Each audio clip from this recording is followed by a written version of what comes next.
Hi folks, welcome to the Prepared Homestead. This is Travis. Thank you all for stopping by to watch. Not a typical video day. It's been that way for a couple of days now if you haven't noticed.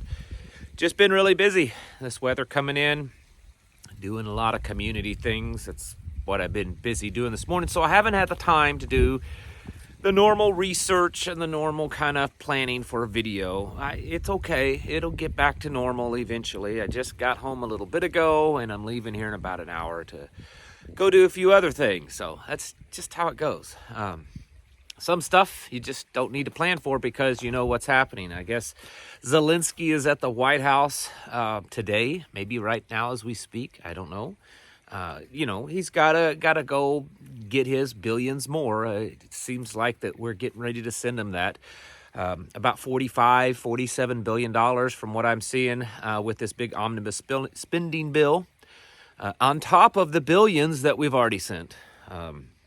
And part of that, I think, includes somewhere around $1.8 billion in military weapons, which includes the Patriot missile systems that we're sending over there. There's just this buildup.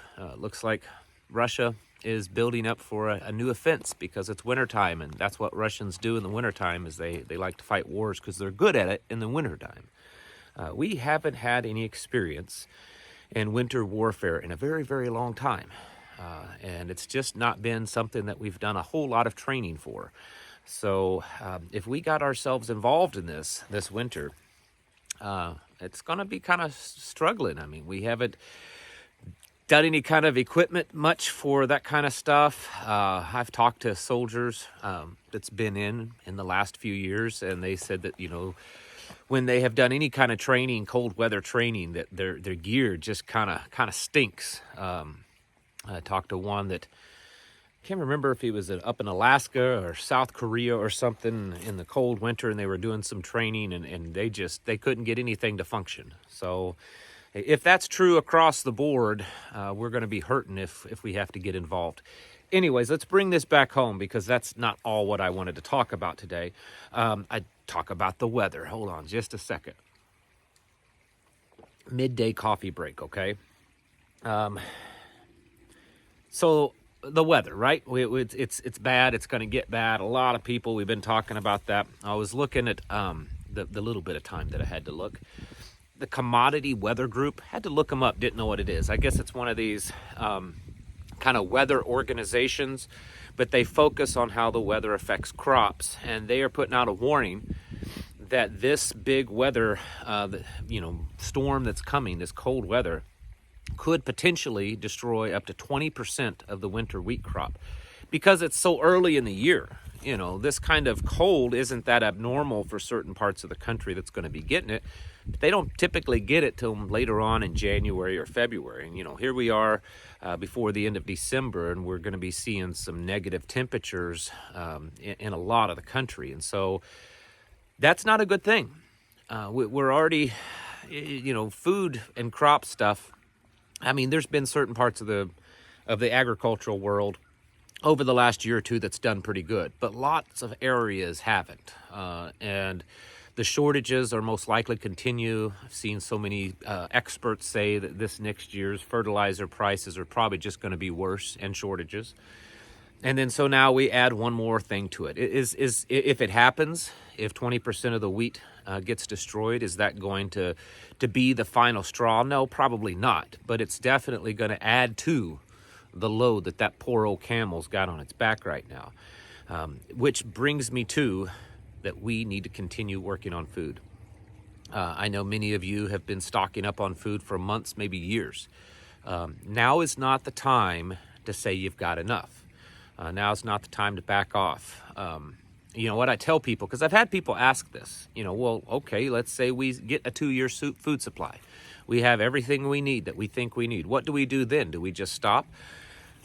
No, you may take that money and that effort and focus it somewhere else in your preps, but you should not stop because, you just never know. I mean, you think you have 2 years worth of food, and maybe you do. Maybe you have more. But what if you don't? And then what if you end up having to take on extra people? Because as much as some of us say, no, I've got my rules, and once the ark door closes, you can just lay out there and starve. Really? You're going to let your children, your grandchildren starve because they didn't prep and they come to you because the end of the world's happening? You're just going to say, sorry, babe. Sorry, little kid. Sorry, grandchild. Sorry. You're on your own now. No, you're not going to do that. So keep stocking up. And as expensive as food is getting, and it certainly is, for most people, it's still somewhat affordable. You can still stock up. You can still put away another 100 pounds of rice. You can still buy, another 100 pounds of wheat berries. And with this potential wheat crop damage, that would definitely be one of them that I would consider. It does seem to the initial wheat scare because of the invasion of Ukraine seems to have subsided. And I am seeing places have, maybe not quite as much and is not as cheap as it was 2 or 3 years ago, but I'm still seeing it. So it wouldn't hurt to stock up on that. Now, listen, don't do what a lot of people do and just buy wheat berries and think that you're going to use that. You got to have a mill to grind it. So you want to look into that. Unless you're just going to make some kind of porridge, wheat berry porridge out of it. You can do that. You can just cook the whole wheat berries and eat it. I've eaten it. It's actually quite good.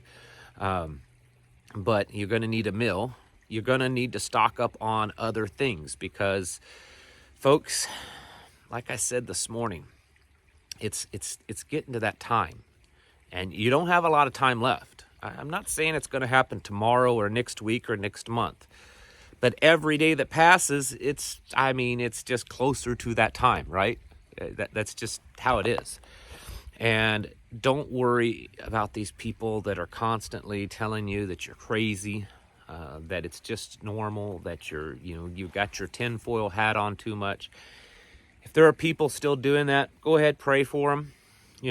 Maybe prep for them if they're loved ones, but don't let them bring you down. At this point, you're either awake or you're not.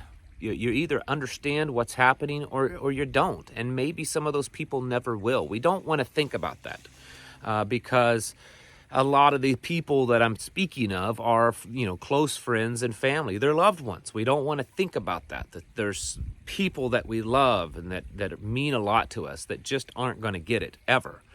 That's just how it is. I mean, how many of our loved ones, bought all into the whole, that thing. And it breaks our heart. But it's just how it is. You've got to stay focused on the job at hand. Your job is to take care of yourself and your family and your community of people around you. And we were born for such a time as this. I mean, think about that. Everyone is. I mean, I believe that he knew us in our womb, that he knew us before then, that he chose us to be here. The Father in heaven. I mean, that's what my Bible tells me. And if you truly believe that, then it's just logical to understand that you're here on this planet in this time for such a time as this. And so because you're awake, because you're preparing, because you're doing the things that you need to do to get your houses in order, you need to keep doing it. You need to stay focused on it and do a better job of it. We can all improve, no matter how well you're doing it, no matter how much of an expert you are, no matter how long you've been at it, you could still improve. I was talking to someone this week, and he is definitely an expert in other areas. He's an expert in, well, let's just say kind of the combat tactical world. And when I say expert, I mean high-level expert. But he says that, he's now having to learn new skills, new homesteading skills, gardening, animals, building a homestead. And these are new skills that he's developing. And does he just say, well, I'll just rely on my other tactical skills? No, he understands he needs these also. And so we need to focus on those that we're weak in and build them up. Of course, continue to focus on the things that we're strong at. But if there's areas of weakness in yourself or your preps, now is the time to take care of those weaknesses and turn them into strengths. Now's the time to develop the skills, because it's going to get to a point that we're not really prepping anymore. We're not doing the kind of preparedness stuff. It's going to get to the point that we're in a state of readiness because we're no longer prepping. We're no longer able to prep because what's happened is all around us. And we're using the preps and using the skills and using the things that we've planned for. And that time is coming at us faster than we think. Again, I'm not making any timeline predictions. I'm just saying it's simply logical as all of this continues to build and as the pressure on the whole system, the whole reset as it builds, it's just logical to realize that we're getting closer and closer to that time. And you know, there's probably the butterfly worry in your stomach that, well, what if I don't get enough ready? If I'm not prepared enough, if I haven't developed the skills and the things that I need in the community and stuff enough before that happens, then you go with it. You know, you embrace the suck and you go with it and you do your best. You know, my wife has asked me before, she said, if it all fell apart tomorrow, are we ready? Are we ready as we can be? I said, well, no, of course not. Of course we're not as ready as we can be, but we'll survive because we have that mindset. We will. We'll do what we have to do to make it.